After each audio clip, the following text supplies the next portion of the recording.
É um privilégio poder compartilhar com você hoje sobre um tema da mais alta importância e necessidade para todos nós nesse contexto em que o Brasil e o mundo vivem dias de tensão, dias de conflitos, de guerras, de polarizações, de desespero de alguns, de temor de outros. Eu quero abordar com você hoje esse tema da esperança que não se desespera e baseando esta reflexão em Lucas capítulo 5, nos versos 12 a 16. Esse texto relata a história de um homem num estado muito crítico da sua vida, com a sua saúde arruinada, com seu corpo devastado pela lepra, já na fase final da vida, como que sendo já uma carcaça humana, um aborto vivo. E esse homem, apesar de um diagnóstico tão sombrio e sem qualquer perspectiva de cura, ele resolve esperar um milagre e caminhar na direção dele, quando ele rompe o seu isolamento e busca Jesus e se prostra diante de Jesus e faz uma declaração de fé: Senhor, se tu quiseres, tu podes purificar-me. E Jesus, profundamente compadecido dele, disse: quero. Tocou e ele ficou imediatamente limpo. E Jesus deu uma ordem para este homem ir direto ao sacerdote, porque era a autoridade sanitária do tempo, é quem declarava uma pessoa acometida por lepra, ou quem poderia diagnosticar sua cura. Isso porque havia lepras curáveis e incuráveis. As doenças de pele eram tratadas como lepra, algumas delas eram tratáveis e as pessoas se recuperavam, e outras não. Esse era o caso desse homem. E Jesus então dá uma ordem para ele ir ao sacerdote. E este homem vai ao sacerdote, e este homem propala a grandeza de Deus, contrariando até a ordem que Jesus havia lhe dito para não proclamar isso a ninguém. E isso significa que Jesus não podia mais entrar nos lugares, tamanha quantidade de gente que o procurava. E quando as multidões vinham ao encontro de Jesus, ele se retirava para lugares solitários e ali orava. Esse episódio enseja-nos algumas lições que passo aqui a descrever. A primeira delas, confira comigo a questão da doença. A lepra era a mais terrível enfermidade daquele tempo. Não tinha cura, e uma pessoa diagnosticada com lepra recebia já uma sentença de morte. Ele via pouco a pouco seu corpo se degradando, a doença devastando o seu corpo, deixando marcas, cicatrizes. É como se a carne fosse apodrecendo e a pessoa não tivesse mais qualquer perspectiva de cura, e ainda mais, a pessoa era segregada. Então a doença da lepra era devastadora. A lepra era identificada como uma maldição divina. A lepra tinha características muito claras. Primeiro, a lepra deixa a pessoa isolada. Ela não podia conviver com a família, não frequentar a sinagoga, não podia pertencer ao agregamento, ao ajuntamento social no templo, nas festas. E a lepra isolava a pessoa. O pecado também separa de Deus, separa do próximo, separa até de você mesmo. Segundo, a lepra deixava a pessoa insensível. As pessoas descobriam a lepra quando deixavam cair uma água quente e não sentia dor. O pecado também insensibiliza. Ele anestesia a consciência, ele mortifica os sentimentos, ele endurece o coração. Terceiro, a lepra, ela é contagiosa. O pecado também. Quem convive com pessoas que praticam o mal acabam se envolvendo nessa prática do mal. É por isso que o Salmo 1 recomenda que você não deve andar no conselho dos ímpios, não se deter no caminho dos pecadores, nem se assentar na roda dos escarnecedores. Mas ainda a lepra deixa marcas. Ela vai destruindo as cartilagens, vai deformando o corpo, vai apodrecendo a carne. Assim é o pecado. Deixa marcas na alma, nas emoções, na mente, na ética, na alma. Também a lepra cheirava mal, o corpo ia apodrecendo e aquela carne apodrecida ia se misturando aos trapos. O pecado cheira mal também. Ele destrói a vida, os relacionamentos, torna o ambiente insuportável. Mas, finalmente, a lepra mata. E a Bíblia diz que o salário do pecado é a morte. Então, há uma profunda correlação na Bíblia entre lepra e pecado. E Lucas, ao relatar esse episódio, e ele que era médico, faz questão de dizer que este homem estava tomado de lepra, com o corpo coberto de lepra. Ou seja, aquele homem não estava na fase inicial da doença, mas na fase terminal. O seu corpo todo estava chagado, ele era uma espécie de carcaça viva, era uma ferida aberta, e a despeito dessa situação tão crítica e tão adversa, esse homem não perdeu a esperança. Eu não sei que luta você enfrenta, que dor você passa, que prova você está lidando, que situação adversa, contrária, está atingindo você. Mas por pior que seja a circunstância, Deus pode reverter esse quadro. Jesus pode tirar você desse poço escuro, dessa hora tenebrosa, desse desespero de morte. Vamos olhar agora o doente. Esse homem resolve nutrir a esperança e não se entregar ao desespero. Ele rompe o isolamento, ele sai do leprosário, talvez correndo o risco de ser apedrejado na rua, de alguém olhar para ele e gritar maldito, maldito, mas ele vai ao encontro daquele que podia lhe dar esperança. A Bíblia nos informa que Deus é a nossa esperança, que para Jesus, o Filho de Deus, não há causa perdida, não há problema insolúvel, não há doença incurável, não há tragédia tão grande que ele não possa reverter. Mas esse homem, ao ir a Jesus, ele tem uma atitude muito interessante, porque ele se prostra, ele adora, ele proclama que Jesus tem todo o poder. Se tu quiseres, tu podes purificar-me. Ele se sujeita à soberania de Jesus. Se tu quiseres, tu podes.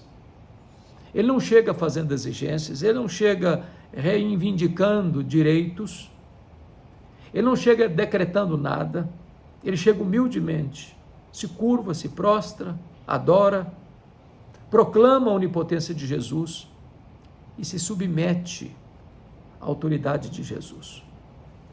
A postura desse homem é uma postura humilde, adequada, conveniente, pois é assim que também devemos nos achegar a Deus, sem arrogância, desprovido de quaisquer direitos supostos.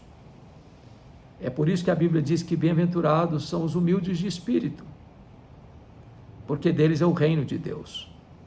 Assim devemos nos achegar a Deus, com as nossas causas, com as nossas lutas, com as nossas dores, com as nossas lágrimas, com as nossas necessidades, sabendo que se Ele quiser, Ele tem poder para reverter o quadro, para mudar o placar do jogo, para alterar o cronograma da vida, para dar um diagnóstico de vida onde tem sintomas de morte, para trazer cura onde a doença devastou, para trazer luz onde as trevas entenebreceram o ambiente, para trazer esperança onde o desespero já havia enfiado as suas garras, para trazer vida onde a morte já tinha lavrado a sua sentença.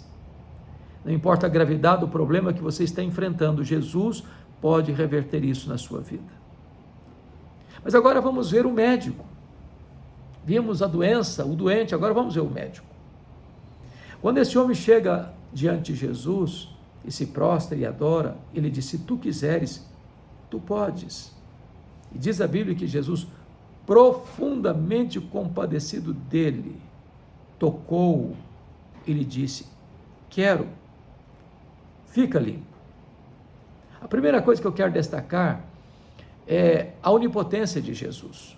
Às vezes nós temos até compaixão, mas não temos poder.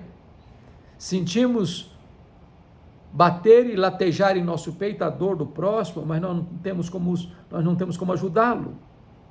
Jesus tem todo o poder e Jesus tem toda a compaixão.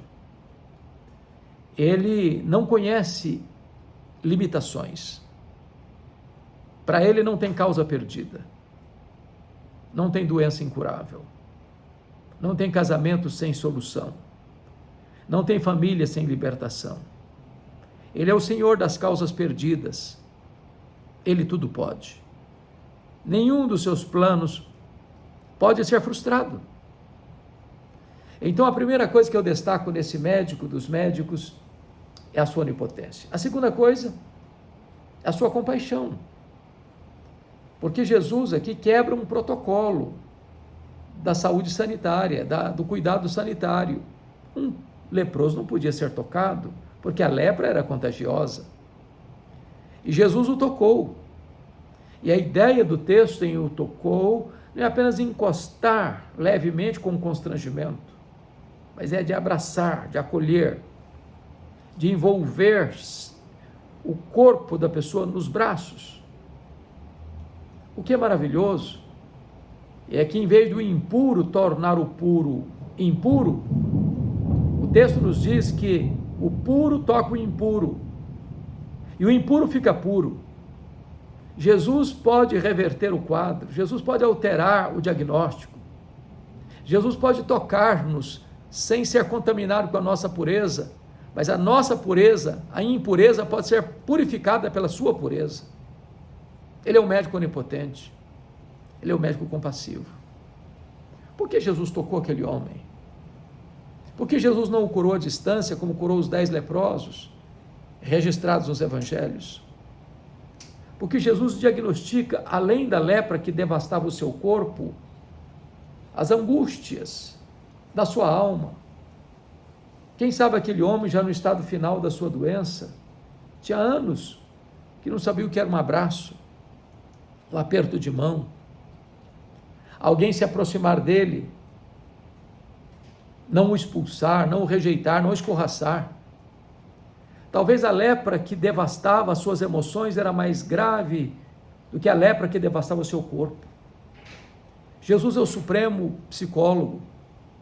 Ele conhece os dramas da nossa alma, ele conhece as cicatrizes das nossas feridas interiores. Ele conhece talvez o complexo de inferioridade, a autoestima achatada que esmaga você. Ele sabe dos seus dramas, dos seus traumas, dos seus recalques, das suas dores. Ele sabe daquilo que lateja no seu peito. Ele se importa com você. Ele não escorraça você. Ele não rejeita você.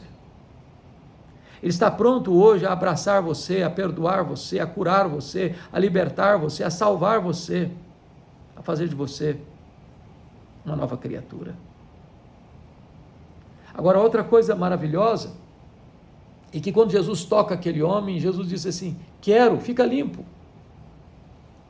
Eu quero dizer para você que a vontade de Jesus é curar você, é libertar você, é perdoar você, é transformar você, é fazer de você uma nova criatura, é de pôr um ponto final nessa tragédia que se arrasta ano após ano sobre a sua vida. Jesus pode tudo quanto Ele quer. Ele veio para libertar o cativo, Ele veio para dar vistas aos cegos, Ele veio para dar audição aos surdos, Ele veio para dar voz aos mudos, Ele veio para dar movimento aos coxos, Ele veio para purificar os leprosos, Ele veio para salvar o perdido, Ele veio para dar vida aos que estão mortos nos seus delitos e pecados. Para Ele não há causa impossível. Hoje, Ele pode fazer um milagre na sua vida. Agora notem mais, o milagre que Jesus operou foi imediato, foi completo, foi cabal. Imediatamente o homem se tornou limpo. Os milagres de Jesus não são a crediário, em doses homeopáticas. Não, é imediato, é completo, é cabal. A pele daquele homem foi restaurada. A carne dele rejuvenesceu. A cura foi absolutamente verificável. Tanto é fato que Jesus o envia ao sacerdote. E aqui está o meu quarto ponto desta meditação com você.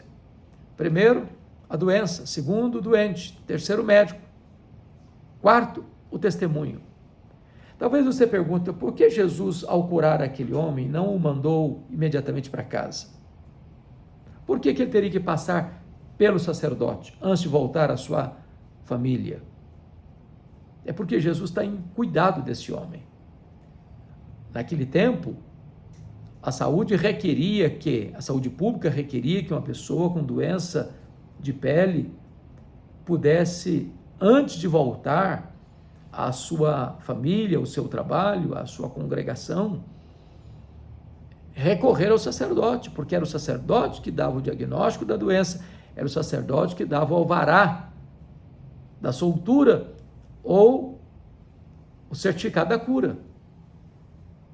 Se aquele homem voltasse para casa, talvez a sua família não o acolhesse, talvez os amigos fugissem dele, ele não tinha um certificado de cura. Então, quando Jesus o manda ao sacerdote, Jesus está tendo cuidado dele, para que ele pudesse, de forma legítima, retornar à sua casa, à sua família, à sua parentela, aos seus amigos, à sinagoga, ao templo, às festas. Jesus está devolvendo àquele homem a dignidade completa, perfeita, cabal. Mas agora, vem ainda um quinto ponto, que é o impacto desse fato. Somos informados que esse homem que foi ordenado a não contar nada para ninguém, mas ir direto ao sacerdote, ele não consegue ficar calado. Ele não consegue ficar em silêncio. Ele recebeu um milagre tão extraordinário, insólito, que ele não pode conter a sua voz, ele não pode guardar no seu próprio peito, em silêncio, esse fato inusitado, extraordinário, milagroso, tão eloquente que aconteceu na sua vida. Então esse homem toma uma decisão, ele sai contando para todo mundo. E se impacta o local onde ele vive, o ambiente onde ele está. Ele está completamente convencido de que não pode guardar isso em silêncio. O impacto do seu testemunho. Porque quando as pessoas veem um milagre na nossa vida, isso impacta as pessoas. O que me deixa assim, constrangido até, é que ao homem que Jesus ordenou não contar nada para ninguém, ele saiu contando tudo para todo mundo. E hoje Jesus nos manda ir ao mundo todo e contar o que ele fez por nós. E quantas pessoas silenciam a sua voz? Quantas pessoas se acovardam num silêncio, numa omissão criminosa? Mas eu quero concluir dizendo que nós já olhamos sobre a doença, o doente, o médico, a cura, o testemunho, o impacto. E agora vamos ver o último versículo desse texto de Lucas, capítulo 5, versos 12 a 16, que está escrito que ele, Jesus, diante das multidões que o procuravam para ouvirem serem curadas nas suas enfermidades, Jesus se retirava para lugares solitários e ali orava. O retiro de Jesus é muito estratégico aqui, porque Jesus era um pregador, e todo pregador tem muito prazer em falar para grandes públicos, para grandes multidões. Diríamos que isso é otimizar o tempo, isso é uma boa mordomia das oportunidades. Mas por que Jesus se retirava para lugares solitários e orava? Por que Jesus não atendia imediatamente aquelas pessoas para depois buscar ao Pai em oração em lugares secretos? Porque Jesus está nos ensinando uma lição, que o Deus da obra é mais importante do que a obra de Deus. Primeiro você busque, em primeiro lugar, O reino de Deus e a sua justiça e as outras coisas vêm na sua ordem certa. Jesus está nos ensinando que a comunhão com o Pai é mais importante que o performance do ministério. Jesus está ensinando a você e a mim que Deus vem antes da obra de Deus, que Deus é mais importante que pessoas, que primeiro você ama Deus, depois você ama o seu próximo como a você mesmo, que a oração é a preparação necessária para que o trabalho seja eficaz. Tanto é verdade isso que no verso seguinte, verso 17, o poder do Senhor para curar estava sobre Jesus. Não há ministério eficaz sem oração. Não há poder sem oração. Jesus foi um homem de oração. Lucas, que retrata a vida de oração de Jesus, porque ele era retratando o homem perfeito, mostra que Jesus começa o seu ministério com oração. Ele realiza todo o seu ministério debaixo de oração. Ele conclui a sua carreira aqui na terra em oração. Ele retorna para o céu, está assentado no trono como nosso grande sumo sacerdote, vivendo sempre para interceder por nós. A oração é vital, não é opção, nem secundário, é absolutamente essencial. O retiro da oração. Porque não haverá poder sem oração. E sem poder, nós não podemos atender os aflitos, curar os enfermos, pregar aos ouvidos necessitados da boa nova do Evangelho.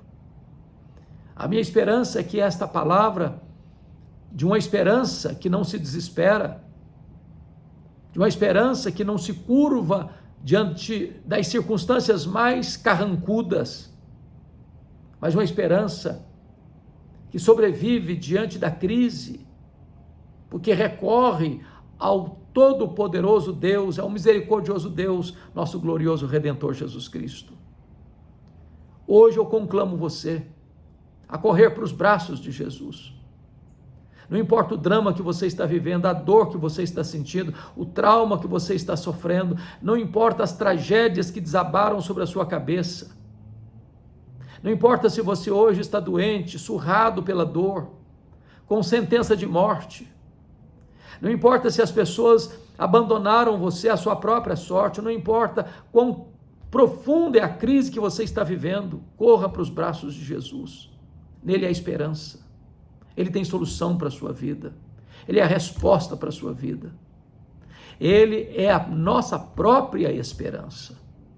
Para ele não tem problema insolúvel, para ele não tem doença incurável, para ele não tem vida irrecuperável, para ele não tem família sem resposta, sem salvação, para ele não há impossível em todas as suas promessas. Ele é a nossa esperança. Não se desespere. Espere em Jesus. E você encontrará uma fonte inesgotável de paz, de alegria, de salvação, de cura, de libertação, de resposta. Que Deus abençoe seu coração, que Deus abençoe sua vida. Espero que esta palavra tenha sido um bálsamo na sua alma e um tônico para o seu coração, uma palavra de restauração para a sua vida, para a sua família, para a sua alma.